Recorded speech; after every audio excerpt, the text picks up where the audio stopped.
Boa noite, pessoal. Um prazer ver vocês aqui, os guerreiros do panorama do Antigo Testamento. Mais uma aula a gente tem aqui hoje, uma aula com muito conteúdo para vocês. A primeira aula ali eu falei para vocês que a gente tinha bastante conteúdo, mas aí eu me enganei. Na segunda aula que teve muito conteúdo mesmo, e agora na terceira eu vejo que eu estava enganado essas duas últimas aulas. O conteúdo mesmo vem agora. Puxado, a gente vai ter uma aula aqui com bastante informação. Eu quero, antes de começar a nossa aula, perguntar se tem algum guerreiro aqui entre nós que está em Josué 13, que é... Nossa, uma salva de palmas para essas pessoas, viu? Olha, muito mais gente do que eu achei. Felipe, tu não tá nem a pau, com certeza não tá.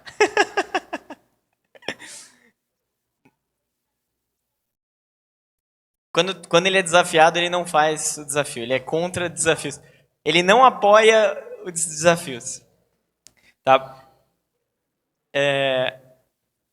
O que eu quero, na verdade, é incentivar vocês. Eu espero que todos estejam lendo, ainda que não consigam ler os 4 capítulos por dia e tal, mas que estejam lendo o Antigo Testamento. Dessa forma, vocês vão aproveitar muito mais o conteúdo das aulas, até porque hoje, na aula de hoje, a gente vai tratar principalmente de 4 histórias.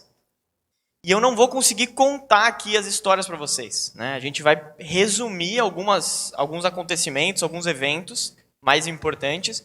Mas se você já leu, você vai conseguir aplicar melhor, vai conseguir entender melhor o que está acontecendo. Então eu incentivo vocês a continuarem lendo. Quem está em Josué 13, parabéns. Siga assim, continue assim. Quem não chegou ainda, continua, tá? Eu converso com alguns de vocês pelos bastidores, eu sei que tem muita gente que está empenhada na leitura, por mais que às vezes a gente não consegue ler tudo, né? Porque a gente já está cheio de demandas. Eu queria orar então para a gente começar a nossa aula. Pai querido, muito obrigado, Deus, por mais um momento que a gente tem de se reunir aqui como igreja, como corpo do Senhor, para abrir a Tua palavra e para escutar o Senhor falando conosco, Deus. Eu peço, Pai, para que o Teu Espírito Santo fale aos nossos corações novamente hoje, Senhor. Para que a Tua palavra realmente toque o nosso coração, Senhor.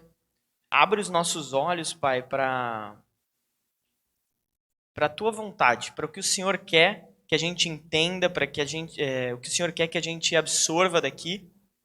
E que isso não seja uma aula de puro conhecimento à toa, mas que isso se transforme em vida nas nossas vidas, Deus. Eu oro pedindo isso pela Tua graça e pela Tua misericórdia, em nome de Jesus Cristo. Amém. Hoje, então, pessoal, a gente vai tratar dos patriarcas. Tá? Nossa aula hoje é sobre os patriarcas. Aqui eu coloquei na linha do tempo, não sei se... Bom, dá para ver bem, não tem muito problema, tá? Gênesis e Jó são os 2 livros que estão dentro desse período dos patriarcas, tá? A gente vai tratar hoje, como eu falei na aula passada, a gente tratou na aula passada do capítulo 1 ao capítulo 11 de Gênesis. A gente falou sobre a criação, a gente falou sobre a queda, a gente falou sobre o dilúvio e a gente falou sobre a Torre de Babel, né? Isso é do capítulo 1 ao capítulo 11 de Gênesis. E hoje a gente vai conversar sobre o restante de Gênesis, que é do capítulo 12 ao capítulo 50. Vamos falar dos patriarcas. Os patriarcas, como a gente já conversou também, o Antigo Testamento ele é focado na história do povo de Israel. Tá? Então, todo o Antigo Testamento, todos os livros, eles vão tratar e vão relatar do relacionamento de Deus com esse povo que chama Israel. Hoje a gente conhece o povo de Israel, tem lá um estado deles, existem até hoje, mas eles começaram de alguma forma, eles começaram a partir de uma pessoa, de um casal. E esse casal, a gente chama esse homem que começou a nação de Israel, a gente chama de patriarca, tá? É bem autoexplicativo. Esse patriarca, ele teve mais um filho, ele teve um filho, que também é considerado um patriarca, e esse teve mais um filho, tá? Eu vou exemplificar aqui para vocês. São 3. Por que eu digo que são 3 patriarcas? Porque quando Deus se apresenta no decorrer do Antigo Testamento, ele se identifica como: eu sou o Deus de Abraão, Isaque e Jacó. Ele se identifica como eu sou o Deus de Abraão, Isaque e Jacó. E são esses 3 personagens que a gente vai falar, dos patriarcas. E algumas pessoas também colocam José do Egito, vocês conhecem a história, como um patriarca também, tá? Mas enfim, isso é só questão de semântica, tá? É importante conhecer a história de todos eles e a gente vai estudar a história de todos eles. Aqui eu coloquei uma árvore genealógica, mas eu acho que provavelmente não vai dar para vocês verem os nomezinhos, né? Não dá para ver isso, né? Dá para ver? Vocês conseguem ler? Sou eu o único míope entre nós? Não consegue? Tá, mas não tem problema, tá? Eu consigo mais ou menos apontar. Eu acho que quem vai se beneficiar é quem está na nossa live ou na nossa gravação, que o slide aparece em tela cheia. Mas aqui o que eu tenho para vocês? No começo ali, Abraão, tá?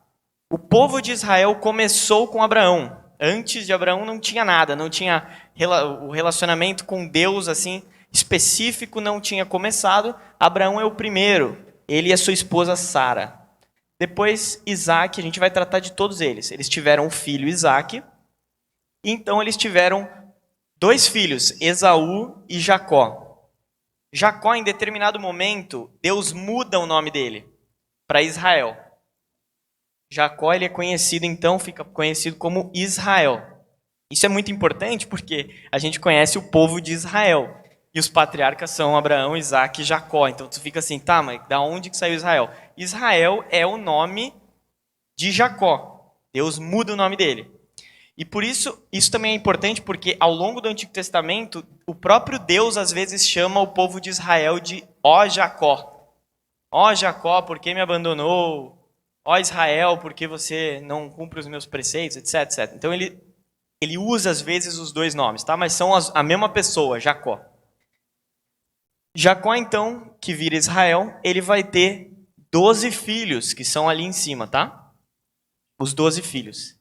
Esses 12 filhos, eles vão, cada um, encabeçar, liderar uma tribo de Israel. E a Israel, então, vai ser uma nação composta por 12 tribos, as 12 tribos de Israel. Então tem a tribo de Ruben, a tribo de Judá. Então a gente canta, ele é o leão da tribo de Judá, né? Por que a gente canta isso? Porque Jesus, ele é um descendente dessa pessoa, do Judá, que é filho de Israel, tá? Depois a gente vai entrar com mais detalhes, mas essas são as 12 tribos de Israel que são conhecidas aí durante todo o Antigo Testamento. Aqui rapidinho um raio-x, é o mesmo raio-x que a gente trouxe na aula passada, que é o raio-x do livro de Gênesis, tá? Então, quem escreveu foi Moisés, ele escreveu no deserto em 1450 a.C. Aqui os personagens ilustres, Adão, Eva e Noé, a gente tratou na primeira aula. Hoje a gente vai tratar sobre Abraão, Sara, Isaque, Esaú, Jacó e José, tá? O texto-chave da semana passada foi Gênesis 1:1, que era, no princípio, criou Deus os céus e a terra. E o texto-chave dessa nossa aula agora, e que é o objetivo do livro de Gênesis, é Gênesis 12, de 1 a 3. A gente vai ler, tá? A gente vai começar falando sobre Abraão. E vamos começar lendo esse texto, que é Gênesis 12.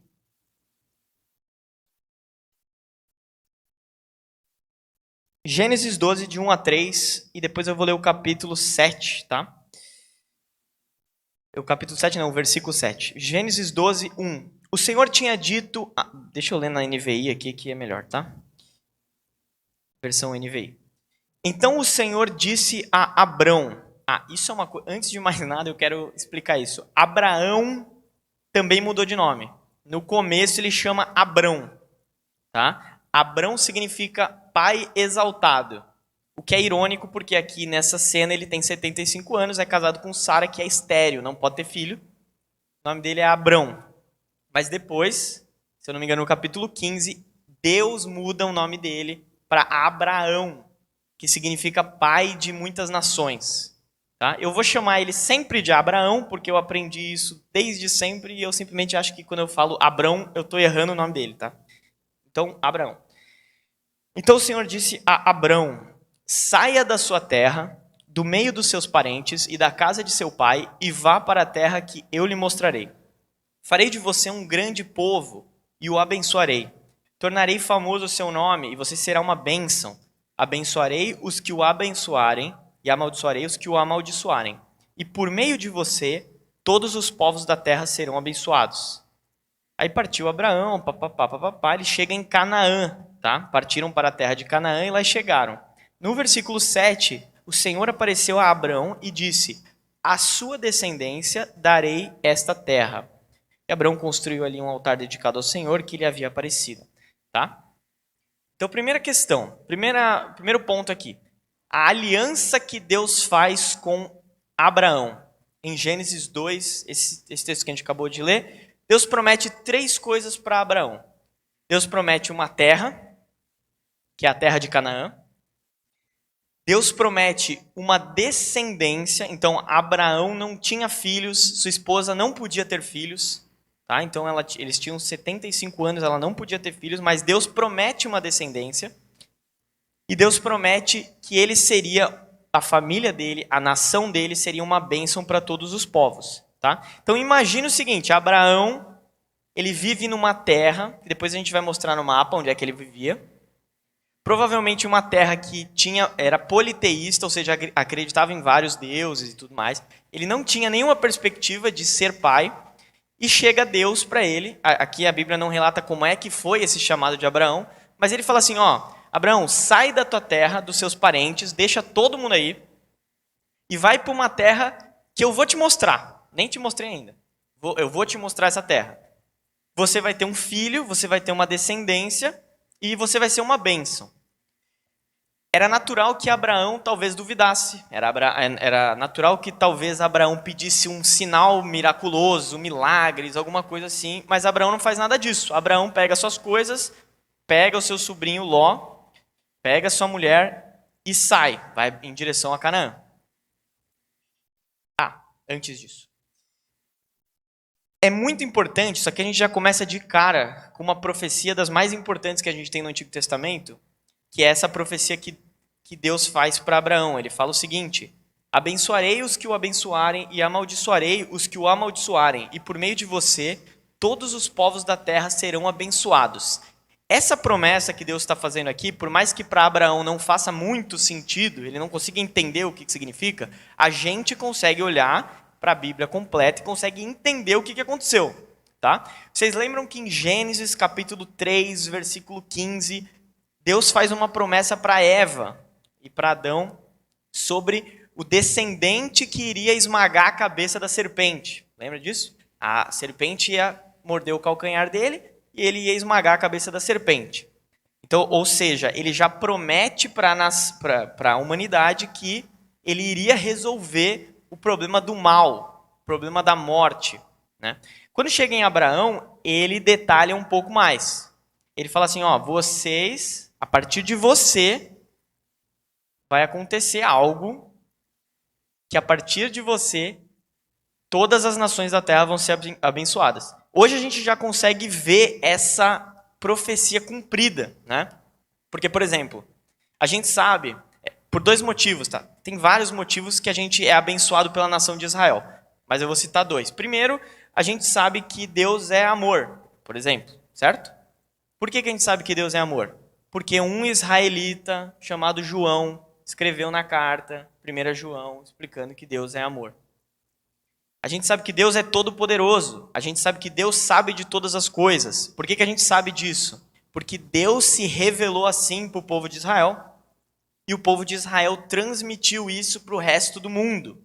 Então hoje a gente só sabe que Deus, Yahvé, é esse Deus assim, o único Deus verdadeiro, ele tem essas características, porque ele se revelou para Israel e Israel transmitiu isso para o resto do mundo.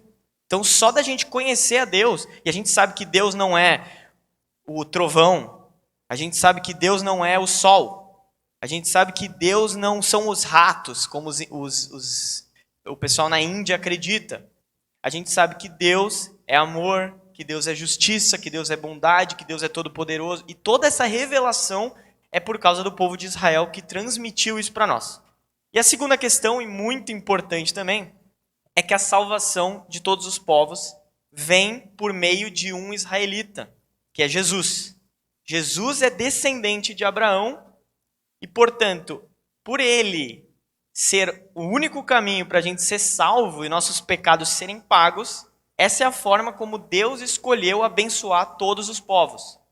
Nós somos abençoados por Israel, porque a nossa salvação foi conquistada por um homem que nasceu do povo de Israel. Certo? Então essa é uma profecia muito importante de Gênesis. Por que Abraão foi escolhido? Graça. Graça, para quem não se lembra, é um favor imerecido. Você não tem méritos naquilo. Deus simplesmente, você merecia uma outra coisa, uma coisa oposta disso, mas Deus vai lá e te abençoa. Da mesma forma que foi com Abraão, e isso é muito interessante, porque assim, diferente de Noé, diferente de Jó, que a Bíblia dá credenciais para a pessoa, ele começa falando, Noé era um cara íntegro, um cara justo. Jó é o cara mais íntegro da terra, não há ninguém como ele. Abraão não. Abraão simplesmente começa na história, sem falar nada sobre o caráter dele, Deus já chega prometendo coisas para ele. Isso demonstra a graça da parte de Deus, e no próprio capítulo 12, onde Deus dá essa promessa, Abraão já se mostra pecador. Pecador como nós. Por quê? O que acontece? No capítulo 12, Abraão recebe essa promessa de Deus, e ele vai para o Egito, por algumas coisas que acontecem, é no mesmo capítulo. Ele chega no Egito e ele fala assim, o faraó vai achar você, minha mulher, Sara, muito bonita, ele vai querer me matar. Então, eu preciso que você minta que você é minha irmã, porque senão eu estou frito. E aí Sara e Abraão, acontece exatamente isso, o faraó acha ela muito bonita, e ele fala, não, é a minha irmã. E o faraó pega ela para ser a mulher dele. Então, assim, isso é uma traição braba, né? Isso é uma atitude pecaminosa de Abraão. A Bíblia deixa claro que ele não foi escolhido porque ele era santo, porque ele tinha méritos, certo? Mas qual é a diferença de Abraão e por que é importante a gente saber disso? Porque Abraão, ele responde ao chamado de Deus com fé. Deus vem do jeito que ele está, chama, promete algumas coisas para ele, mas ele responde crendo em Deus, certo?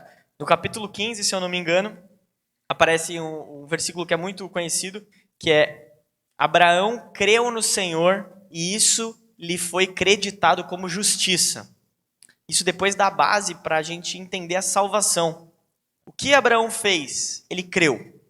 Não é? Ele obedeceu também, mas a obediência dele foi fruto da fé. E a justificação dele foi por causa da fé. Assim como nós. Quando a gente recebe o chamado de Deus, quando Deus fala com a gente, Deus pede arrependimento, Deus pede para a gente entregar a nossa vida para Ele, a gente tem que escolher se a gente vai responder com fé ou não. Então, da mesma forma como Abraão ele é considerado o pai da fé, ele é exemplo para nós por causa disso. Ele é chamado de amigo de Deus, não porque ele foi um santo, porque ele nunca pecou, porque ele nunca fez nada de errado, mas porque ele tinha fé em Deus e confiava em Deus. E mesmo com os pecados dele, ele tentava e buscava obedecer ao Senhor, né? Terceiro ponto, a terra prometida, Canaã. Eu fiz aqui um recorte no Google Earth. Vocês não têm noção da demora que eu tive no meu computador para conseguir rodar esse Google Earth aqui. É muito pesado. Tá? Então aqui é o Oriente Médio, tá? Aqui, ó. Ali é a Europa, tá vendo? Lisboa ali, aqui é a África. Então aqui no Oriente Médio, você vai fazer. Eu fiz um recorte aqui para nós. Aqui no canto, vocês vão ver a terra de Ur. Ur dos Caldeus. No capítulo 11 diz que Abraão era dessa terra, que ele com seu pai foi para Padã Arã, que é ali na Síria, tá vendo? Eles estavam ali até que o pai de Abraão morre e Deus chama ele ali, tá? E leva ele para Canaã. Tá vendo? Canaã é esse espaço de terra ali, perto do Egito aqui. É aquele espacinho pequenininho ali, que gera uma confusão danada até hoje, né? Isso é só para trazer para vocês, né? Tem gente que gosta de história, gosta de ver os mapas. É isso, é uma pernada, né? Dali até ali, uma caminhada aí que ele fez. Uma coisa importante para a gente ver é que Abraão, por mais que Deus tenha prometido a terra para ele, essa terra será da sua descendência, ele não recebeu a terra enquanto ele estava vivo. Em Gênesis 15, 13 a 16, vamos dar uma lida? Gênesis 15, 13 a 16, diz o seguinte.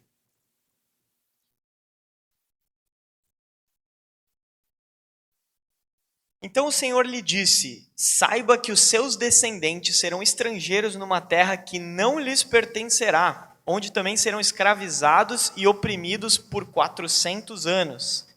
Mas eu castigarei a nação a quem servirão como escravos, e depois disso sairão com muitos bens. Você, porém, irá em paz a seus antepassados e será sepultado em boa velhice. Na quarta geração, os seus descendentes voltarão para cá, para Canaã, porque a maldade dos amorreus ainda não atingiu a medida completa. Então, Abraão recebeu a promessa, mas não recebeu a terra. E nunca recebeu, e já ficou sabendo. Ele é um pouco como nós, entende? A gente tem a promessa da nossa terra prometida, que é o céu, né? Que é Jerusalém, Nova Jerusalém. A gente vai viver a vida inteira aqui na terra e a gente não vai receber em vida isso aqui, assim como Abraão. Mas mesmo assim como Abraão, a gente tem que viver por fé no Senhor, tá? Porque a promessa é válida, né? A sua extensão, né? A extensão da terra prometida de Canaã é do ribeiro do Egito até o Eufrates. Depois, quem quiser estudar, eu vou mandar, com certeza. Aqui é quais os limites da terra, né? Do ribeiro do Egito até o Eufrates. Aí tem aqui os povos que estavam naquela região, queneus, cadmoneus, hititas. Depois eu vou mandar direitinho isso aqui, porque também não me importa. Acho que também não é tão...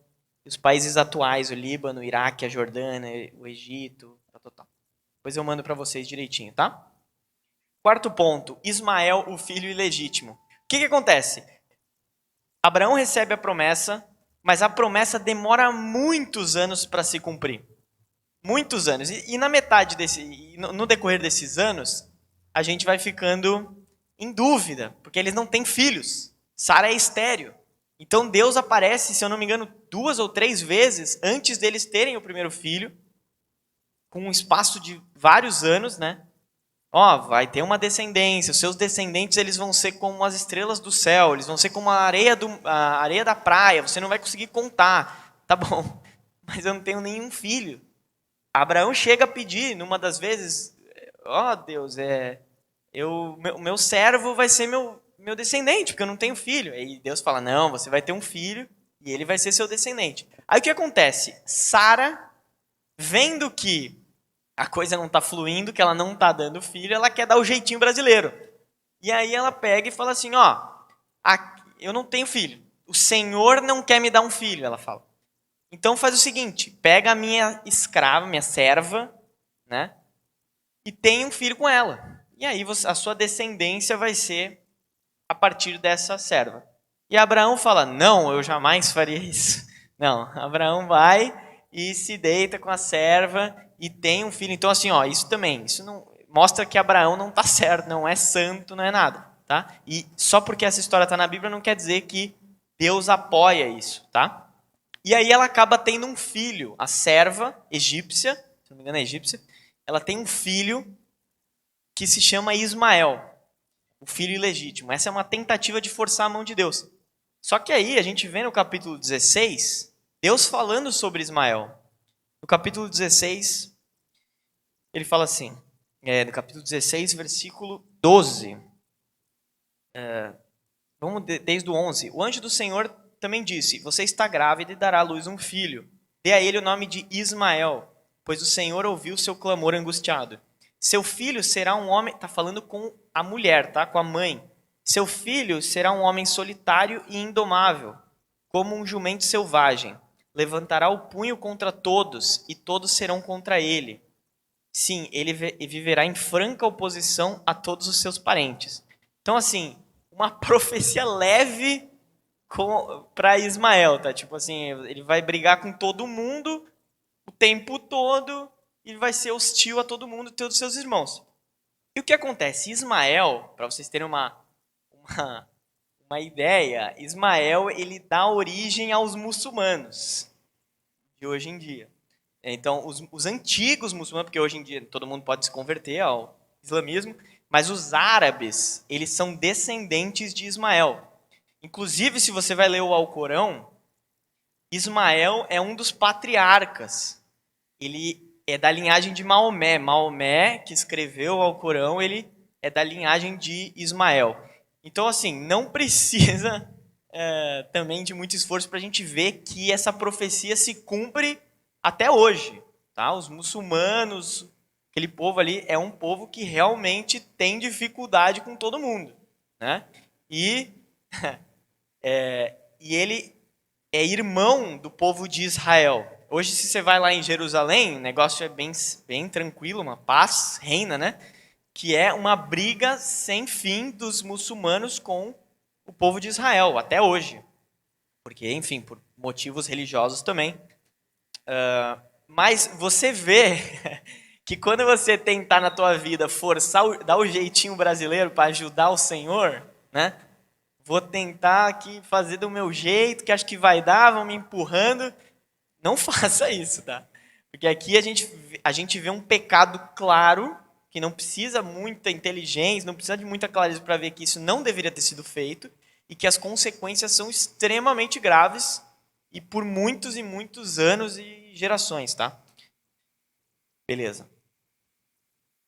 Circuncisão. O que acontece? O sinal da aliança. Depois que Abraão faz o pacto, Deus faz o pacto com Abraão, ele então determina que os homens da nação de Israel sejam circuncidados. Depois tu pesquisa no Google o que significa aí, que eu também não vou ficar dando muitos detalhes. A circuncisão, então, seria uma marca na carne de todos os homens de Israel. E isso ia representar que eles fazem parte do pacto, que eles fazem parte da aliança. Se um menino não fosse circuncidado no 8º dia de vida, ele não faria parte do povo de Israel, ele não faria parte da aliança que Deus fez com Abraão. Ele não seria a descendência, não seria considerado, não seria uma bênção. Então, é um sinal muito importante, a circuncisão. Era como se fosse a parte do pacto de Abraão. Ele tinha que fazer isso. E, inclusive, se os estrangeiros quisessem virar israelitas, era uma possibilidade. Eles tinham que se circuncidar também. E esse sinal ele ficou tão forte no povo de Israel, até hoje eles continuam circuncidando e tal, os meninos no 8º dia, mas é uma ordenança tão forte que depois que os judeus começaram a se converter ao cristianismo, eles tentaram trazer essa ordenança para dentro. E aí no Novo Testamento você vai ver em Gálatas, em Romanos, Paulo combatendo essa heresia. Que, na verdade, se você não é do povo de Israel, não fazia sentido você ser circuncidado. Hoje em dia, pessoal,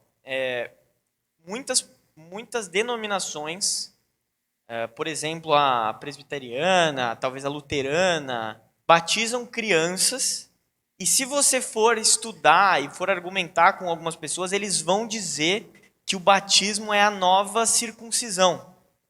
Que eles puxam essa ideia de que você, como cristão, quando você batiza o seu filho, você está colocando ele no pacto da nova aliança que Deus faz com as pessoas. Mas a gente sabe, né, e eles também sabem, que a salvação ela vem pela fé em Jesus Cristo. E o batismo, na palavra, e é como a gente entende aqui na nossa igreja e em muitas denominações, o batismo ele requer a exigência da fé e do arrependimento. Então, por isso a gente batiza pessoas adultas. Tá? A gente acha que não tem a ver com isso, até porque também, se você fosse seguir a risca, a criança tinha que ser só homem batizado. e até o 8º dia. Depois não pode mais. Então algumas coisas estão também mudadas, né? Pega bastante o princípio ali. Enfim, mas só para vocês saberem argumentar caso aconteça de entrarem numa... Não entrem, tá? Mas se entrarem numa discussão tem a ver com isso. Beleza, a partir daí todos começam a ser circuncidados. Aí a gente chega na história de Sodoma e Gomorra. Uma história bem sinistra, né? Existiam 2 cidades. Quando Deus vem fazer uma visita para Israel, ele avisa que ele está indo para a cidade de Sodoma e Gomorra, onde mora o sobrinho de Abraão, que é Ló. Ló mora nessa cidade. E ele fala assim, eu estou indo lá porque as queixas contra essa cidade chegaram até mim e eu quero ir lá ver se é isso mesmo. Então ele manda 2 anjos primeiro na frente. Tá vendo que eu estou contando a história muito resumida aqui, né? Bem rapidinho, mas depois você consegue ver a história toda detalhada lá. Os 2 anjos vão na frente. Quando eles chegam lá, eles chegam lá e vão dormir na praça. Eles querem dormir na praça. Mas aí Ló, vendo eles, fala assim, não, dorme na praça não, dorme na minha casa. Quando eles vão para a casa de Ló, a Bíblia fala que todos os homens da cidade se reúnem na porta de Ló e falam assim, Ló, manda esses 2 caras estrangeiros para cá, que a gente quer ter relações sexuais com eles. Tá?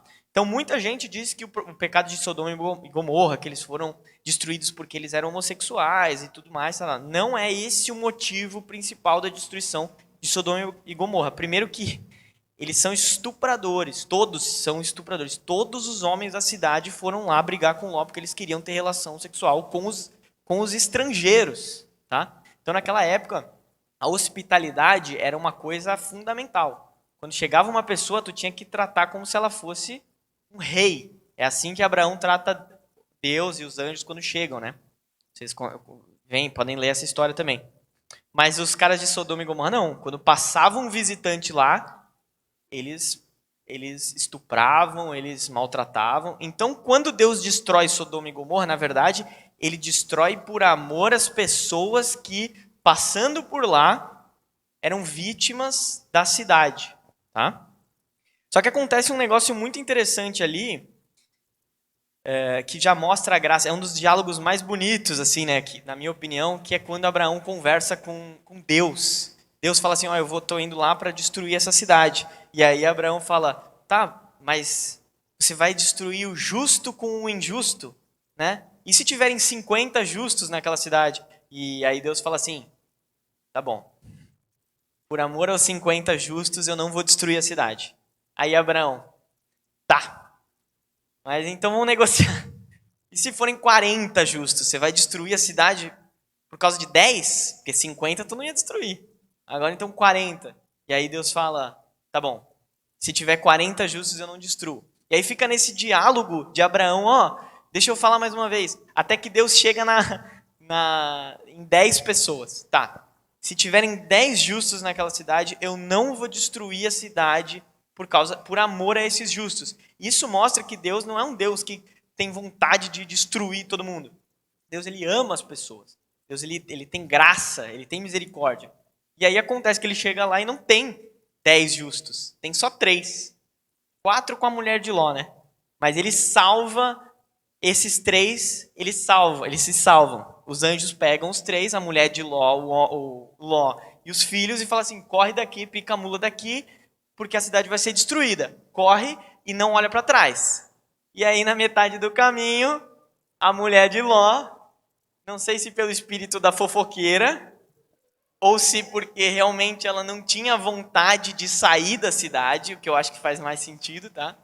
Ela olha para trás e vira uma estátua de sal. Eu até perguntei para a Nanda se vocês conheciam aquela musiquinha infantil, né? Que acho que agora tem dos 3 palavrinhas, né? Ouça agora essa história de uma mulher que se deu mal. Só porque olhou para trás, virou uma estátua de sal. Olhou. Aí as crianças têm que imitar a mulher de Ló, que morreu, virando estátua de sal. É uma das músicas mais sádicas da história do cristianismo. É tipo assim, a gente imitando a mulher de Ló, estátua, e a família de Ló chorando ali no canto, se revirando no túmulo. Cara, essa música aí devia ser banida da história, né? Imitando a estátua, a morte da mulher. Que loucura. Tá, e aí o que acontece? Ela vira uma estátua de sal, e aí Ló vai morar numa região montanhosa, e as filhas de Ló, puxa vida, meu pai não vai ter descendência, porque a descendência dele não vai ser considerada porque nós somos mulheres, e também a gente não vai casar com ninguém, não sei o quê.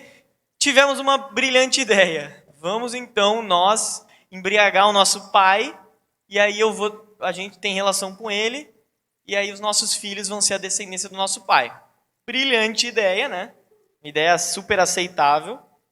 Ló comete incesto com as suas filhas. Não fica muito claro, assim, se Ló estava consciente, né? Mas, assim, eram as duas únicas mulheres que estavam ali, né? E elas têm 2 filhos, Moabe e Amon.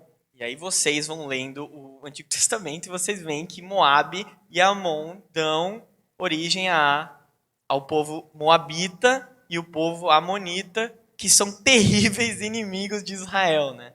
Então, parece que sempre que alguém faz uma besteira, vira um povo desgraçado, que é inimigo do povo de Deus, né? Beleza. 7º ponto, o sacrifício de Isaac. Essa é uma história também muito importante no Antigo Testamento, que é aquela história de quando finalmente vem o filho da promessa, depois de anos de promessa, Isaac vem, o filho prometido. Abraão e Sara, a Sara engravida e tem um filho, filho prometido, filho da promessa, por meio de quem Deus vai fazer uma descendência gigantesca. E aí um belo dia, a gente não sabe a idade de Isaac naquela época, mas ele já falava, ele já raciocinava, porque ele pergunta onde é que está o cordeiro para o sacrifício e tal. Mas Deus chega para ele e fala assim, eu quero que você sacrifique o seu filho para mim. Tá? É um texto bem pesado, assim, porque você fica pensando, nossa, meu Deus, o que deve ter passado na cabeça de Abraão, e meu Deus. E Abraão, ele nem discute. No dia seguinte, ele já pega as coisas e vai para sacrificar o filho. Tá? Muita gente acha que essa história tem a ver com combater o verdadeiro amor de Abraão, tipo assim, a idolatria. Abraão estava muito apegado no seu filho e tal, e por isso que Deus queria dar um sustinho nele para mostrar que, na verdade, era ele que merecia o amor, mas não tem nada a ver com isso, tá? Abraão, quando ele vai sacrificar o filho, vocês conhecem a história, mas eu vou contar porque se alguém não leu, vou contar bem mais ou menos. Quando Abraão, então, prepara o seu filho para meter-lhe a faca em sacrifício, o anjo do Senhor para Abraão e, enfim, aí continua, depois a gente continua, faz essa continuação. Mas se você vai ler em Hebreus 11, 17, isso é importante, tá? Porque o Novo Testamento ele sempre explica o Antigo. Abraão, em Hebreus 11, 17. Aqui o autor de Hebreus está dando os exemplos de fé, tá? 11, 17. Cadê? Aqui, ó. Diz assim. Hebreus 11, 17. Pela fé, Abraão, ao ser posto à prova, ofereceu Isaque como sacrifício. Abraão, que havia recebido as promessas, estava disposto a sacrificar seu único filho, embora Deus lhe tivesse dito, Isaque é o filho de quem depende sua descendência. Aí olha o capítulo 19, que loucura. Concluiu que, se Isaque morresse, Deus tinha poder para trazê-lo de volta à vida. E, em certo sentido, recebeu seu filho de volta dos mortos. O que significa isso? Que, na verdade, quando Abraão levava o seu filho para sacrificar o seu filho, ele não tinha nenhuma dúvida de que o filho voltaria com ele para casa. Que Deus ia ou impedir essa ação, ou ia ressuscitar o filho dele. Porque ele falou o seguinte na cabeça dele: Deus prometeu que Isaque vai ser a minha descendência. Deus prometeu que a partir de Isaque eu vou abençoar todas as nações e a terra vai ser abençoada em meu nome. Então, se Deus prometeu aqui, não é possível que ele não vai cumprir. Então, ainda que eu tenha que sacrificar e matar o meu filho, Deus vai tirar, vai ressuscitar e vai trazer ele de volta dos mortos. Certo? E aí o que acontece é que essa prova ela serve muito mais para nós enxergarmos essa situação do que para Deus, porque Deus conhecia o coração de Abraão, ele não precisaria fazer isso. Tá? Então a gente vê a disposição que Deus quer de nós no sentido de confiança nas suas promessas, no sentido de fé. Esse é o nível de fé que Deus espera que a gente tenha nele, uma confiança completa, uma entrega completa. Mas, no final de tudo, o sacrifício verdadeiro, o que acontece? Deus impede que Isaac seja sacrificado. E um carneirinho, um cordeirinho simplesmente aparece ali no lado, no cantinho. E aí Deus fala para Abraão, não sacrifique o seu filho, porque você fez isso? Eu confirmo a minha aliança, você vai ter uma descendência, você vai ter uma terra, etc, etc. E aí Abraão então pega o cordeirinho e sacrifica o cordeirinho no lugar do seu filho. O cordeirinho, pessoal, nada mais é do que um símbolo do próprio Filho de Deus. Então, quem se sacrifica realmente é Deus por nós, né? Então, essa história mostra que Deus ele quer realmente uma entrega nossa. Deus ele quer que a gente confie nele, que a gente dependa dele. Mas, no final das contas, quem realmente faz o sacrifício, quem realmente faz a coisa acontecer, faz o negócio, quem realmente sofre é o próprio Deus, por nós. É ele que sacrifica o filho dele. Onde está Jesus? Na nossa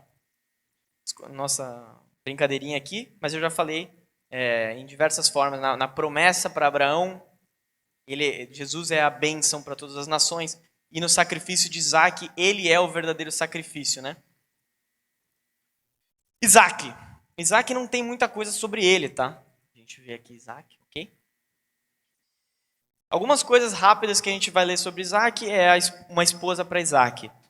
Em determinado momento, Abraão falou assim, meu filho precisa casar, e ele teve a preocupação de escolher uma esposa para o seu filho. Ele falou, eu não quero que meu filho se case com uma esposa aqui de Canaã. Por quê? Porque Canaã é outra linhagem, tá? É descendentes de Cã, aqueles que não são os que vão herdar a terra de Canaã. Então é outra linhagem, eles têm outros deuses, eles têm outra moral, eles têm outros costumes, não quero. Então ele pega um servo e manda o servo dele ir lá encontrar uma esposa para Isaac no meio dos parentes de Abraão, né? E aí acho que ele acaba se casando com Rebeca, que é parente de Abraão, tá? Deus está nesse projeto, vocês podem ler a história, vocês veem que o cara ora e Deus vai ajudando e tal, e acham Rebeca. Beleza. Uma coisa interessante, eu acho que talvez valha a pena mencionar, se vocês leram, vocês vão lembrar disso, quando Rebeca chega para Isaac, então beija Rebeca e leva a Rebeca para a tenda de sua mãe, Sara, que tinha morrido fazia um tempo, leva para a tenda da mãe, e aí diz a palavra que assim ele foi consolado pela morte da mãe e tal. Um bagulho meio esquisito, entendeu? Meio estranho, assim. Ele se consola pela morte da mãe com a sua mulher e tal. Aqui você já começa a ver, na verdade, desde Abraão você começa a ver que esse povo ele não tem ainda noção do certo e errado. Esse povo ele precisa de norte e ele tem uma tendência a famílias desestruturadas, tá? Isso vai ter consequências mais para frente. Deus reafirma a sua aliança, porque ele aparece para Isaac e fala, eu sou o Deus do seu pai Abraão, eu vou fazer uma descendência com você, você vai herdar essa terra, tal, Gênesis 26, 2. Uma coisa interessante que acontece com Isaac é que ele repete o pecado do pai, apesar dele não ter testemunhado o pecado do pai. Ele chega numa terra, a terra de Abimeleque, que Abimeleque manda ali, e ele fala assim, essa aqui é a minha irmã, né? E aí os caras, aí Abimeleque pega a esposa, né, a Rebeca, para ser, na verdade ele não chega a pegar, ele vê que os dois estão ali se acariciando, né, ele vê da janela que os dois estão se acariciando e, meu Deus, o que tu fez? Por que tu me falou uma coisa dessa? Alguém podia ter se casado com ela e tal, então vai embora daqui, etc, né? Na verdade ele não manda ele embora, mas depois ele acaba mandando, tá?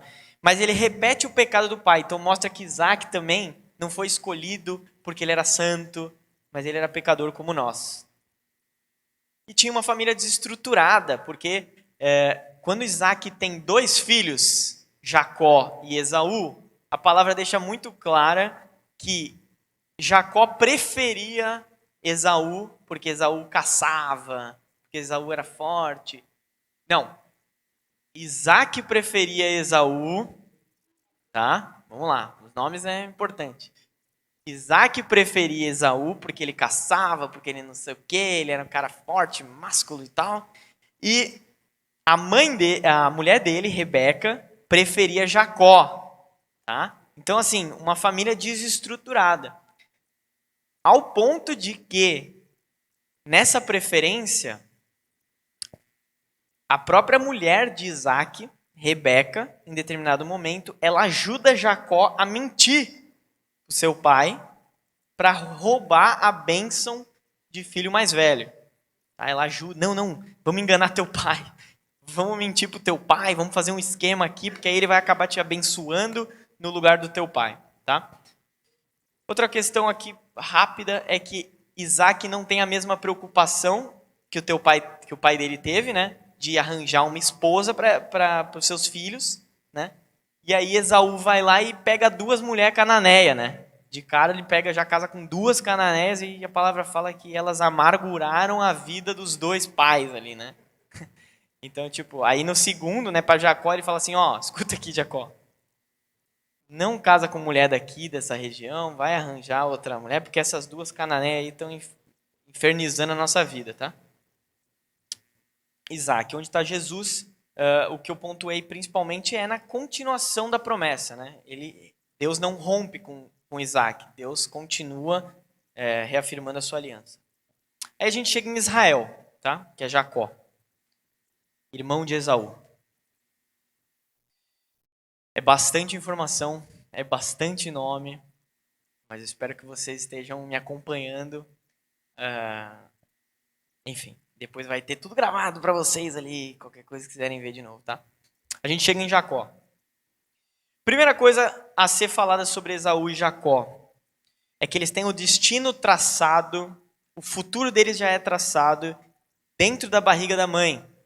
Eles brigam, eles lutam enquanto eles estão na barriga da mãe de Rebeca. Rebeca vai consultar o Senhor e o Senhor fala, ó, dentro de você tem 2 nações que vão lutar, vão lutar entre si, mas o mais velho servirá ao mais novo. Essa é a profecia que Rebeca recebe no ventre. E em Romanos 9, que é uma carta no Novo Testamento, que vai ser explicado melhor sobre a soberania de Deus. O que quer dizer? Quer dizer que antes de Jacó ou Esaú terem feito uma coisa boa ou uma coisa má, merecerem ou não merecerem a promessa, Deus já escolhe já fala, é esse aqui que eu escolho. Então, a escolha de Deus e a soberania de Deus, ele já mostra enquanto eles ainda não tinham feito nada, para mostrar que ele que manda mesmo, né? Deus que manda, que escolhe. Então, Esaú nasceu primeiro, e Jacó, ele nasce agarrando no calcanhar de Esaú. Ele nasce agarrado no calcanhar. E por isso ele tem esse nome, Jacó. Jacó significa o que agarra o calcanhar. Ou o traiçoeiro. Eu acho lindo esse nome, né? Que um pai dá para o filho, né? O traiçoeiro. O que agarra o calcanhar, né? Enfim, mas ele se chama Jacó e esse é o nome dele. Esaú, então, ele nasce primeiro, apesar de eles serem gêmeos, mas o que nasce primeiro é o primogênito. Então, na promessa de Abraão e Isaac, seria Abraão, Isaac e Esaú. Esses seriam os patriarcas. Esaú tem que herdar essa promessa de Deus.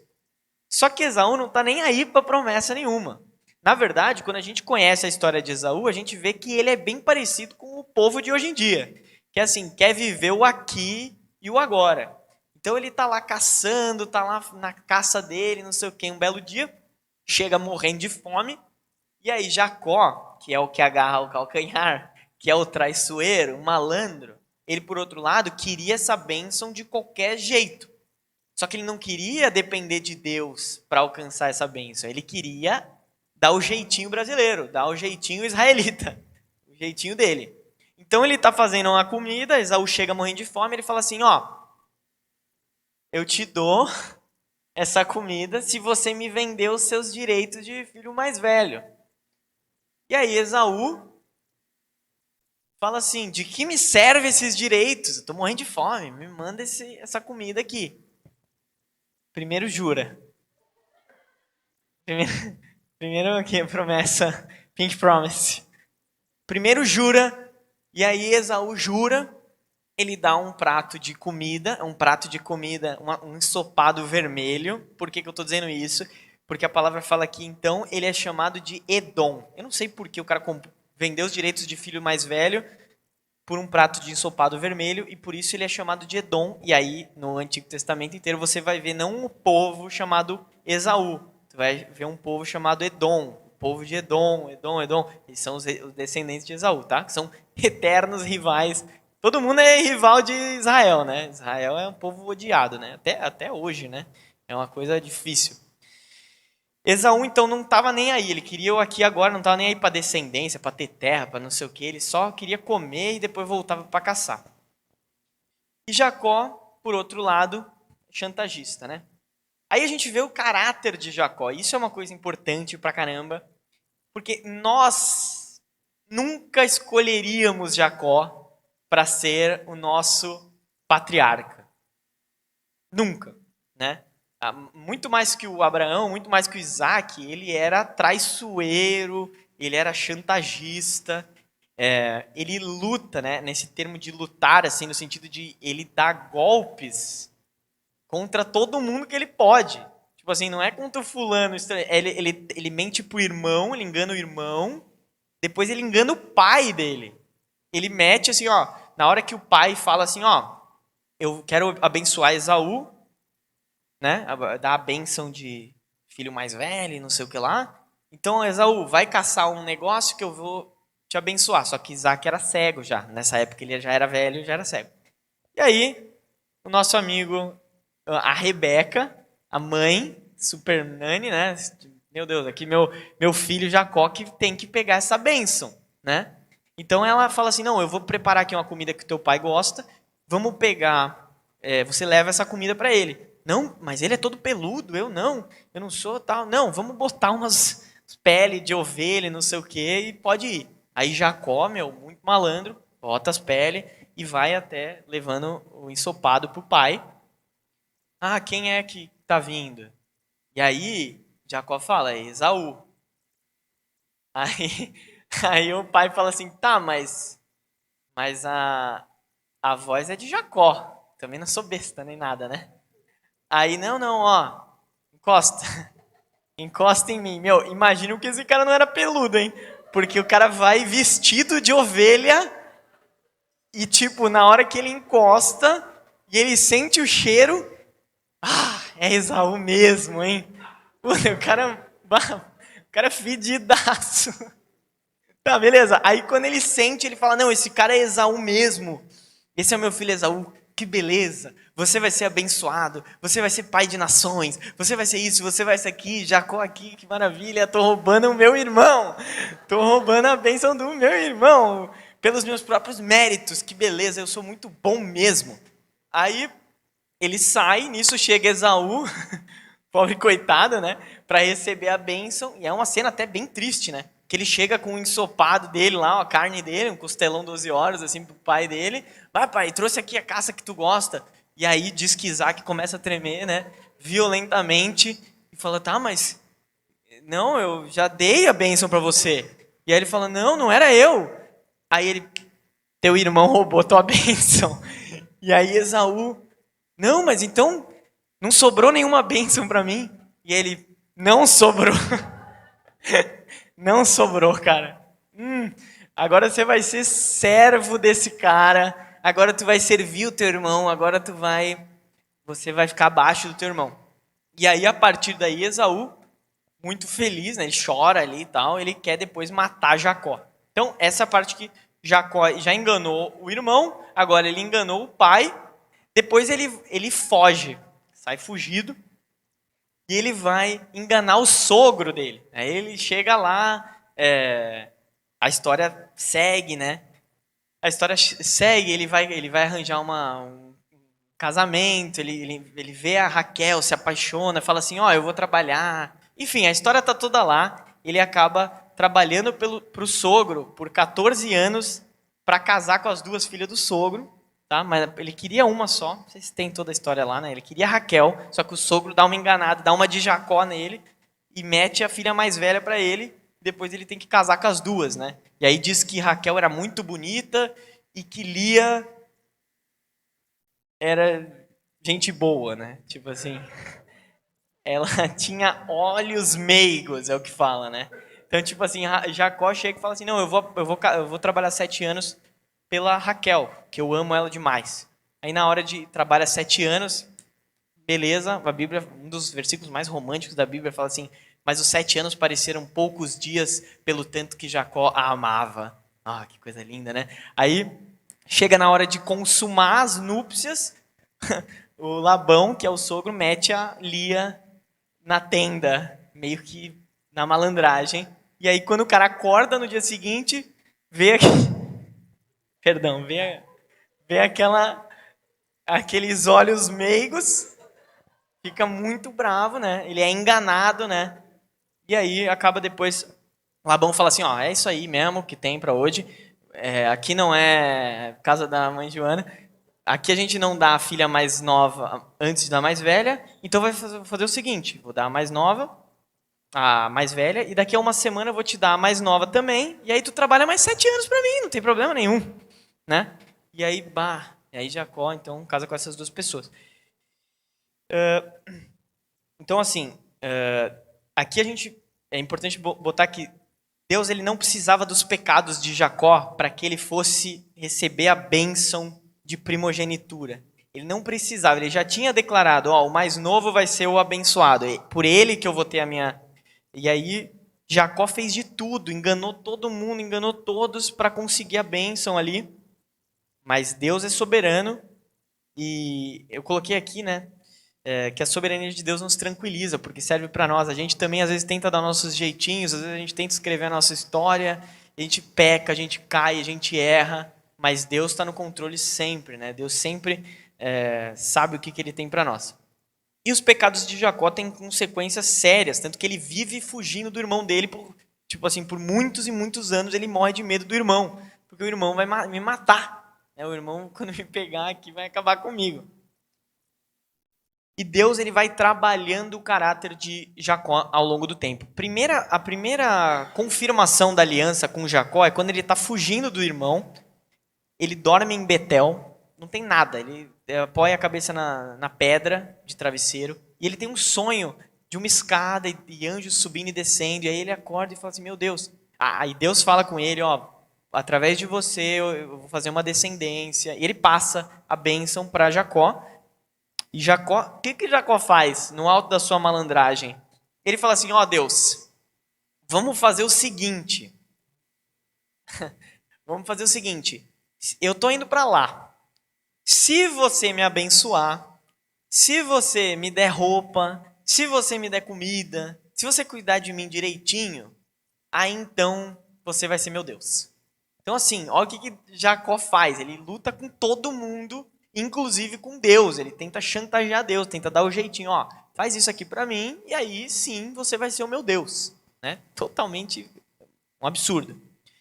Quando ele chega na casa do sogro, ele casa com a mulher dele, com as duas mulheres deles, e engana o sogro também de uma forma para conseguir ir pegando os rebanhos maiores para ele, os mais fortes e tal, e acaba que Jacó enriquece muito às custas do sogro, né? Isso fica muito evidente assim, né? Mas ele engana todo mundo, luta contra todo mundo, tá? Durante esse período ele tem filhos, e isso mostra que a família é totalmente desestruturada. Os filhos, eles viram troféus. Então a mulher, ele gosta mais da Raquel, lembra? A Lia é feinha, tem olhos meigos. Aí a Lia tem um filho. E aí o que ela dá o nome do filho de Rúben, que significa, agora o meu marido vai me amar, porque eu dei um filho para ele. Então tipo assim, um negócio, meu Deus, tá totalmente fora essa motivação, né? Beleza, e Raquel não tem filho, é estéril. Aí Lia tem outro filho, agora eu vou te chamar de Simeão, que significa, agora eu dei 2 vezes um filho para meu marido, agora sim vai dar certo. Né? E fica nessa batalha, porque Lia começa a desprezar Raquel, e Raquel muito triste porque não tem filhos. Aí Raquel chega e faz o quê? Que nem a Sara, né? Tá aqui uma serva minha, tenha filhos com ela para ser a minha descendência. E aí ela dá uma serva dela. E aí Lia, vendo isso, dá uma serva também. E aí Jacó fica tendo filho com essas 4 mulheres, com as 3 mulheres até então. E surge toda aquela linha né, todos os 11, 12 filhos deles são assim, uma coisa totalmente desestruturada. Até que Raquel tem um filho também, que é o José. A gente vai passar rapidinho pela história dele, tá? Mas a partir dessa história totalmente degenerada, surgem os líderes da família da nação de Israel, surgem a tribo de Israel, né? E essa disputa ela é transmitida aos filhos, a gente vê depois. Esse episódio, Jacó luta com Deus, é muito importante, tá? Por quê? É uma história misteriosa, uma coisa muito esquisita, né? Mas depois que Jacó tá com toda a filharada, tá rico, tá com os rebanhos, tá com tudo, ele é instruído a voltar para a terra do pai dele. Só que quem tá lá é o irmãozão dele, que ele roubou a bênção. E ele começa a caminhar, né? Começa a caminhar com as caravanas dele lá para a terra do pai. E ele é avisado, teu irmão Esaú tá chegando aí com 400 homens. Aí treme, né? Que nem vara verde, né? Fica super preocupado. E por uma última vez ele tenta os recursos humanos, ele manda presentes na frente, eu vou dar um laço aqui no meu irmão, manda muitos presentes na frente, porque quando eu chegar lá, vai mandar um presente, depois mais presente, depois mais presente, depois vou chegar eu. Aí eu acho que ele vai estar feliz comigo, né? Mas antes disso, você já vê que o caráter de Jacó já foi trabalhado, porque eu vou abrir aqui para vocês, deixa eu ver aqui qual que é, eu não botei o texto, mas é Gênesis, vamos ver. Roubou a bênção, Jacó foge de Labão. Tá aqui, ó. Deixa eu ver. Cadê isso aqui? Aqui, ó. NVI. No versículo 9, tu vê uma disposição de Jacó bem diferente. No capítulo 32 de Gênesis, tu já vê que Deus trabalhou muito no coração de Jacó nessa época.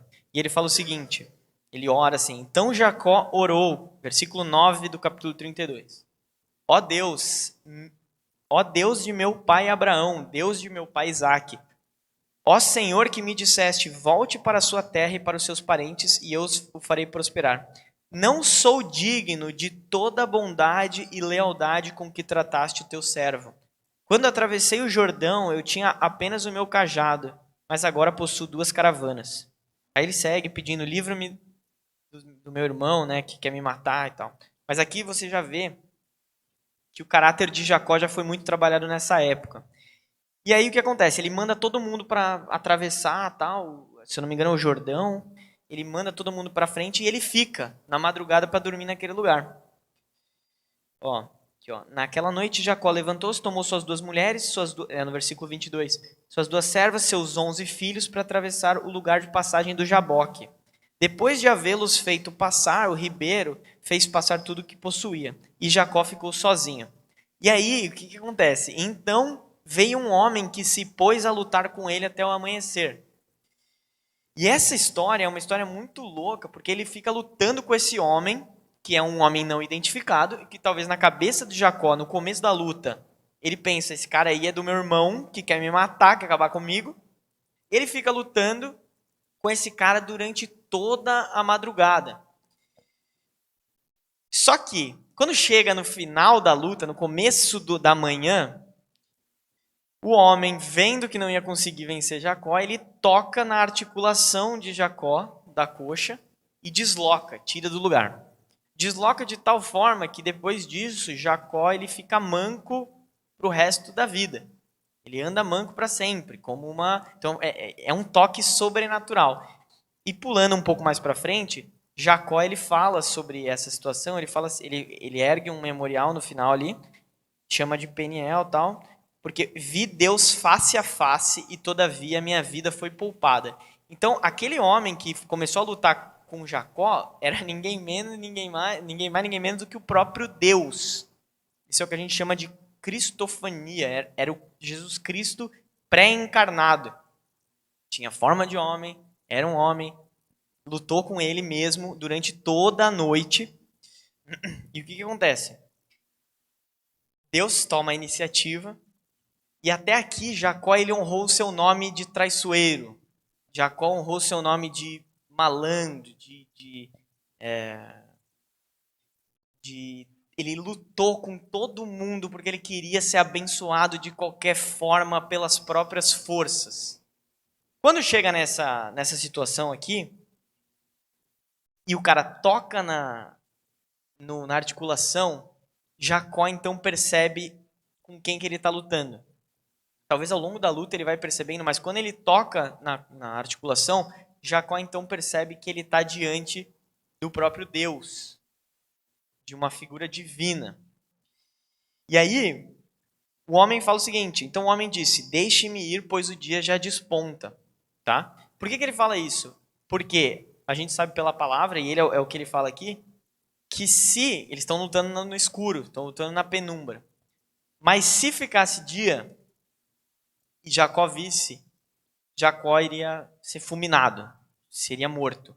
Então o homem, homem que era Cristo, né, pré-encarnado, por amor a Jacó, deixa eu ir que já está começando o dia. E Jacó então, ele muda a postura dele. E ele agarra o homem, agarra Deus, né, agarra Jesus e fala assim, eu não vou te deixar ir, a não ser que você me abençoe. Ele se coloca numa posição de humildade diante de Deus. Nesse momento, é um momento que ele fala assim, mesmo que eu morra aqui, não faz sentido para mim eu viver sem que o Senhor esteja comigo, sem que o Senhor me abençoe. E aí, essa é uma passagem bem interessante, que é o homem perguntou o seu nome. Lembra quando a gente vê a história de Pedro e Jesus, que Pedro nega 3 vezes Jesus, né? E depois aparece aquela cena que Jesus chega para Pedro e fala assim, Pedro, tu me ama? Ele negou, né? 3 vezes. Pedro, tu me ama? Amo. Pedro, tu me ama? Amo. Pedro, tu me ama? Amo. Que a gente chama de restauração. Restauração de Pedro. Essa cena aqui ela é muito emblemática porque ela lembra a cena de Jacó com seu pai Isaac. Quando Jacó foi pedir a bênção para o seu pai, Isaac pergunta, qual o seu nome? E Jacó responde, Esaú é o meu nome. E aqui nesse momento, Deus pergunta para ele, qual é o seu nome? E ele tem uma oportunidade de mudar a resposta, de dar a resposta certa, de dizer quem ele é. E ele fala, meu nome é Jacó. Eu sou traiçoeiro, eu sou esse que lutou com todo mundo, eu sou esse que... Mas eu não... É isso que eu tenho para te entregar. E aí Deus fala uma coisa maravilhosa, né? Que é, então disse o homem, seu nome não será mais Jacó, mas sim Israel, porque você lutou com os homens, você lutou com Deus, mas você prevaleceu. E a gente vê que ele não prevaleceu na luta, porque ele saiu manco, ele perdeu. Só que nessa luta, Deus convenceu ele de que não adiantava mais ele ficar lutando com Deus, que ele precisava se render, e ele precisava se agarrar, e ele precisava... Essa bênção que ele tentou roubar do irmão, ele não conseguiu com o ensopado, ele não conseguiu a bênção enganando o pai, ele consegue a bênção quando ele admite quem ele é, e Deus, então, o abençoa e muda o nome dele. Então, a partir daí, Jacó, ele se transforma em Israel, né? Ele muda, Deus dá uma nova identidade. E é muito parecido isso com a nossa vida, né? Porque quando a gente ouve o chamado de Deus e a gente admite quem nós somos, a gente admite os nossos pecados, Deus ele dá uma nova identidade para nós, né? Pela graça e pela misericórdia, etc, etc. Tá? Vou avançar aqui bem rapidinho, que a gente tem pouco tempo. Falando agora, finalmente, né? Nosso último personagem que é José. José, ele é filho de Jacó com a sua esposa preferida, né? Que é Raquel, que era a principal ali, a que ele amava, né? Ele tem José ali, tá? O que acontece? Vocês conhecem a história de José, acho que talvez é uma das mais conhecidas, não sei, né? Espero que vocês tenham lido. Mas por causa dessa família desestruturada que ele tem, ou seja, existe uma mulher preferida e a palavra diz que José era o filho preferido do seu pai, né? Tanto que seu pai deu uma túnica longa para ele, uma túnica colorida. Então todos os irmãos de José sabiam que ele era o filho preferido do seu pai. Isso aí dá super certo, ainda mais naquela época, né? O pessoal gostava de se matar, gostava de fazer umas coisas mais ferozes, né? Então ele vira o irmão preferido da mulher preferida, né? Então ninguém gosta de José. É uma consequência dessa família toda desestruturada. E o que acontece? José ele tem dois sonhos, né? Ele sonha que o sonho dele significa que os irmãos dele e o pai dele um dia iriam se dobrar diante dele, né? O sonho ele não é difícil de interpretar, todos interpretam isso, né? E o que acontece? Muita gente acha que o José é o famoso boca de sacola, né? Abriu, falou demais, né? Tipo, é muito, olha o que eu sonhei. Eu sonhei que eu vou dominar vocês. Todos vocês vão ser meus servos. Legal, né? Todo mundo acha isso, né? Que José ele foi um baita de um orgulhoso que foi contar. Mas o que a gente precisa entender é o que José sonhou. Foi uma profecia divina. Foi uma revelação que Deus deu para José. Isso aqui vai acontecer. Então, quando ele comunica para a família dele, ele está trazendo uma palavra de Deus. Ele não está querendo se gabar. É claro que a gente não sabe a motivação de José, mas ele está compartilhando uma profecia que Deus traz para ele. Só que isso deixa todo mundo muito pistola com José. O cara já era o favoritinho, agora é o favorito do Senhor, né? Porque agora sonha, agora já profetiza, todo mundo vai se dobrar. E não. Então aí chamam de José, né? Ó, o sonhador, está chegando e tal. Eles têm inveja de José.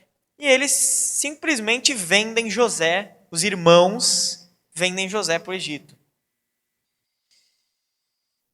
José no Egito, ele é escravo, né? Ele é escravo, ele é vendido como escravo, ele vai trabalhar na casa de Potifar, um alto cara lá no Egito. E ele é tão bom naquilo que ele faz, na administração, que o Potifar bota ele a cargo de tudo. Ele é o grande responsável, tá? E aí ele é tentado. A gente conhece as histórias de José. A mulher do Potifar vai lá e não, deita comigo, todo dia, deita comigo. Ninguém tá vendo, ninguém tá sabendo. José, ele é o cara que tinha tudo para ser infiel, né, a Deus. Ele tinha tudo para ser um idólatra, ele tinha tudo para ser um imoral. Porque assim, Deus me abandonou, né? Porque eu fui vendido como escravo pelos meus próprios irmãos, eu nunca mais vou ver o meu pai. Então assim, ele tinha tudo para, quer saber? Vou pegar a mulher desse cara aqui, dane-se, entendeu? Vou fazer isso, Ele tinha tudo, todas as circunstâncias eram contra José, tá? Mas ele permanece fiel a Deus. Ele é injustiçado em várias ocasiões. Depois disso, a mulher de Potifar faz um assédio, aquele famoso assédio corporativo ali, né? Enquanto ele está trabalhando, deite-se comigo.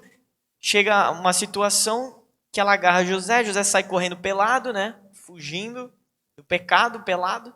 E a mulher fala assim, ele me atacou. E José, então, é mandado preso. Uma coisa interessante é que eu acho que Potifar, essa é a interpretação minha, assim, nos extras, né? Me parece que Potifar não comprou muito a ideia da mulher, tá? Tipo assim, porque eu acho que se um cara desse nível descobre que o seu escravo tá dando em cima da mulher nesse nível, né, de tentar abusar dela, teria matado José, né? Não teria mandado ele preso. Mas tudo bem, né? Isso aqui não está na Bíblia, mas eu acho que faz sentido isso. Foi preso.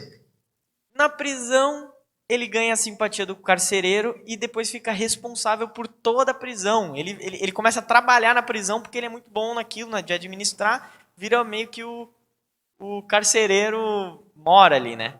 Vira o bom do... E aí o que acontece? A história vocês conhecem, chega o padeiro e o copeiro do rei, eles têm sonhos. José fala, me conta esse sonho. Ele revela assim, isso aqui fala do futuro. Você vai morrer e você vai viver. Desculpa, cara, mas é verdade. Daqui a 3 dias vai ser enforcado.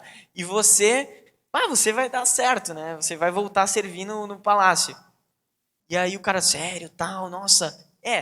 Quando você for pra lá, lembra de mim, né? Que tô te ajudando aqui, que sou não sei o quê. Aí o cara realmente acontece, 3 dias depois o padeiro morre e o copeiro volta a servir o rei. Chegando lá, ele esquece de José por 2 anos, né? Uma coisa simples, né? Suave. Então, José é injustiçado várias vezes na sua vida. No entanto, ele nunca se vinga de ninguém. E isso é muito importante. Ele tem a oportunidade. Porque o que acontece? Depois de 2 anos, o próprio faraó tem um sonho. E aí o copeiro fala assim, pá, fiz besteira, né? Cara, esqueci de uma coisa. Naquela época, eu fiquei devendo, né, um favor ali, um favorzão pra ele. E aí tem um cara que revela sonho, é o José lá da prisão. E aí o faraó manda chamar, José interpreta o sonho, que diz sobre o futuro e tal, e José é colocado como administrador do Egito. Ele vira simplesmente o número 2 do Egito. José, uma ascensão total, né, de cargo. Ele vira o número 2 do Egito, salva o Egito da fome, porque ele, por causa do sonho ali, ele consegue administrar as coisas e dar comida em abundância, e ele torna o Egito o reino mais rico de toda a região, porque todo mundo começa a passar fome e só tem o José lá. Então todas as nações vão para o Egito para conseguir comida. Então José era o segundo cara mais poderoso do mundo, né, naquela época ali. Ele podia ter se vingado da mulher do Potifar, podia ter se vingado de Potifar, podia ter se vingado do copeiro, podia ter se vingado de todo mundo. E quando os irmãos chegam, ele podia ter se vingado dos irmãos, né? Mas ele não se vinga, ele permanece fiel. Uma coisa muito interessante sobre José é a questão do trabalho dele. Porque assim, José ele nunca entra num templo, numa igreja. Ele nunca faz nada que a gente considera santo. O que José faz? E por que ele um herói? Porque ele trabalha muito bem. Isso é muito interessante para nós que não somos pastores, que não somos ministros, não sei o quê. A gente vê que Deus, o reino de Deus, o nosso trabalho ele faz parte do reino de Deus. Ele é uma coisa só. Não existe separação entre templo, igreja e nem nada. O trabalho de José, por ele ter trabalhado tão bem durante todos esses anos, isso fez com que o plano de Deus se cumprisse. Tá? E ele aproveita as oportunidades que ele tem para usar os dons dele. Ele ficou sei lá quantos anos na prisão, ele interpretou um sonho ali, mas quando teve a oportunidade, ele foi lá e usou os dons dele. Assim como a gente também tem, né? José é tentado a se vingar, não dá para entender totalmente a motivação de José, porque ele faz um leve trás com os irmãos, você conhece essa história. Os irmãos vêm e ele fala, não, mas vocês são espiões. Os irmãos não reconhecem José, ele reconhece os irmãos, ele fala, e agora? Mas vocês são espiões, voltem, façam não sei o que, tragam o irmão de vocês. Depois ele bota umas coisas na bagagem dos irmãos, é uma coisa meio esquisita, assim, não dá para dizer que ele estava 100% certo, tá? A gente vê que os irmãos ainda se sentiam culpados, né? Em Gênesis 42 fala isso, que os irmãos falam assim, depois de muitos anos, isso está acontecendo, a gente está se ferrando aqui na mão desses caras, desses egípcios, por causa do que a gente fez com o nosso irmão. Se a gente não tivesse feito isso, a gente não estaria sofrendo desse jeito. Então, por muitos anos, eles se sentiram culpados daquilo, né? Só que a misericórdia e a graça prevalecem, né? Então, deixa eu só ver um negócio aqui. Deus sempre esteve no controle, a graça e a misericórdia prevalecem. Eu quero ler com vocês Gênesis 50. Tá acabando, tá? Tá no finalzinho do finalzinho. Gênesis 50.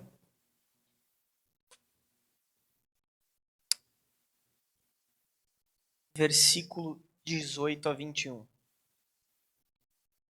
18 a 21 diz o seguinte. Depois vieram seus irmãos. Aí, né, vocês conhecem a história. José fala, sou eu, José.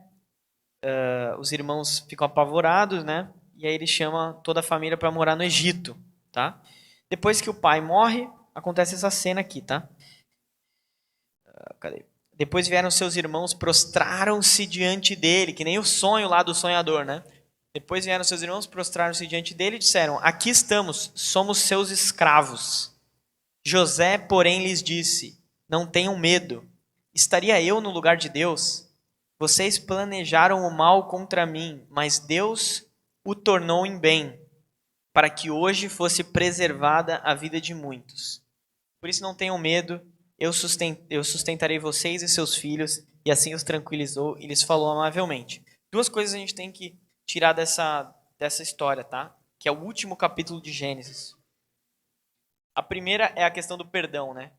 Porque José, nesse momento, ele poderia ter matado todos os irmãos, assim como acontece, vocês vão ver no livro de Reis ali, os reis matam geral, assim, da descendência, da linhagem. José podia ter matado todo mundo, ninguém ia sentir falta deles ali, mas ele perdoa. Ele fala assim, ó, isso é uma coisa, a NVT talvez vai trazer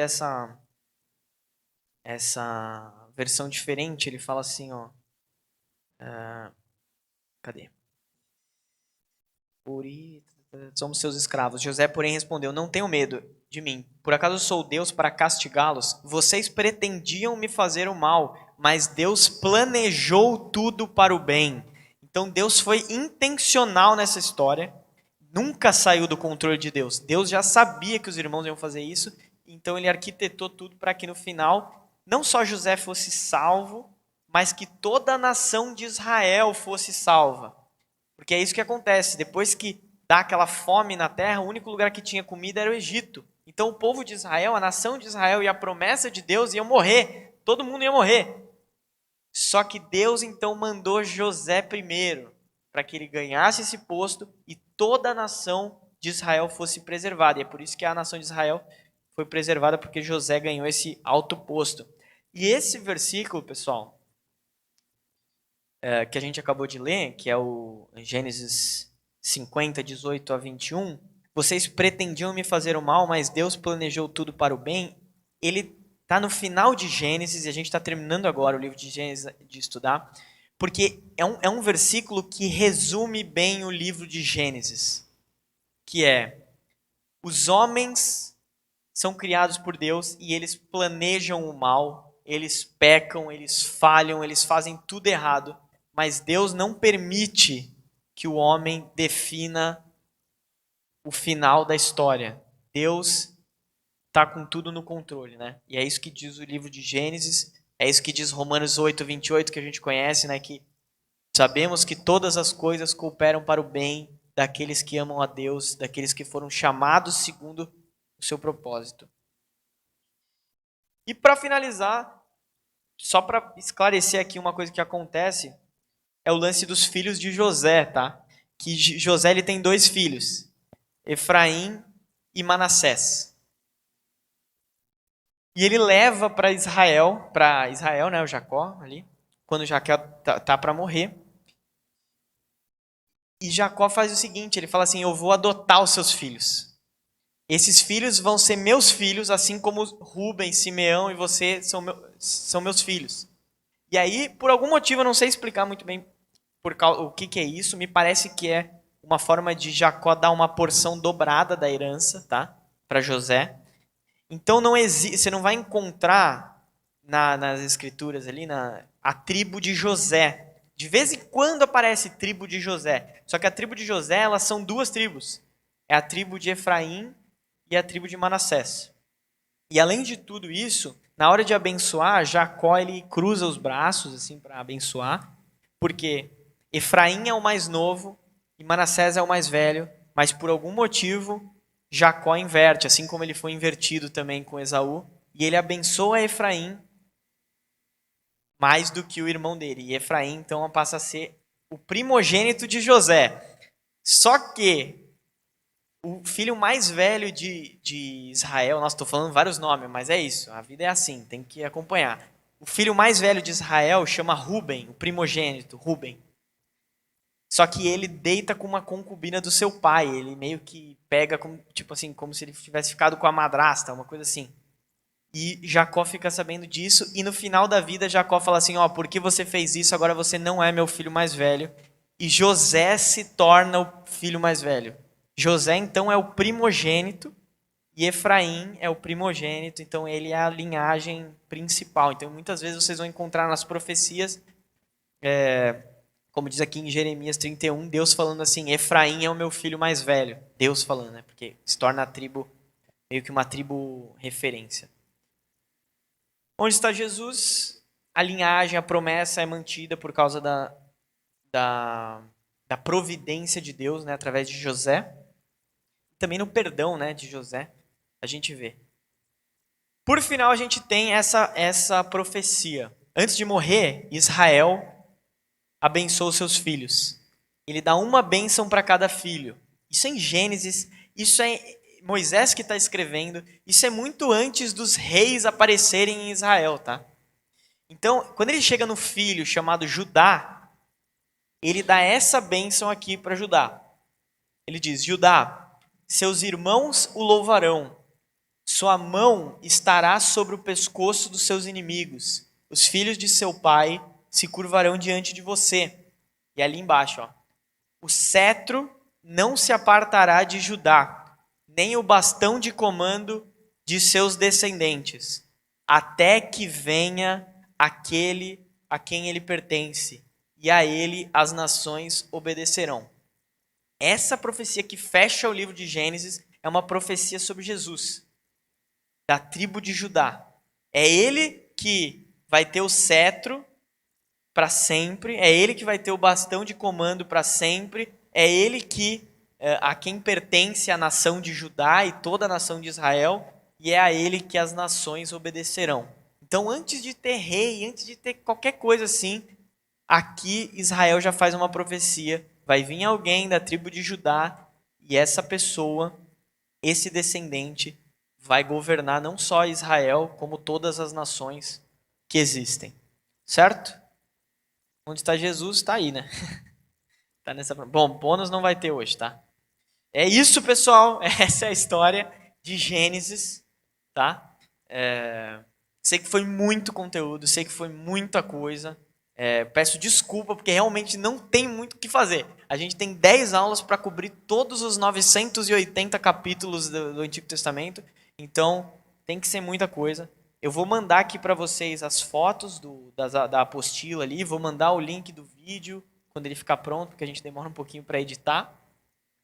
E eu espero que, novamente, vocês estejam conseguindo enxergar Jesus nessa história, que é o principal, a obra de Jesus, e que vocês estejam sendo estimulados a ler a palavra de Deus, que é tão clara quando a gente estuda, quando a gente pede ajuda do Espírito Santo para interpretá-la.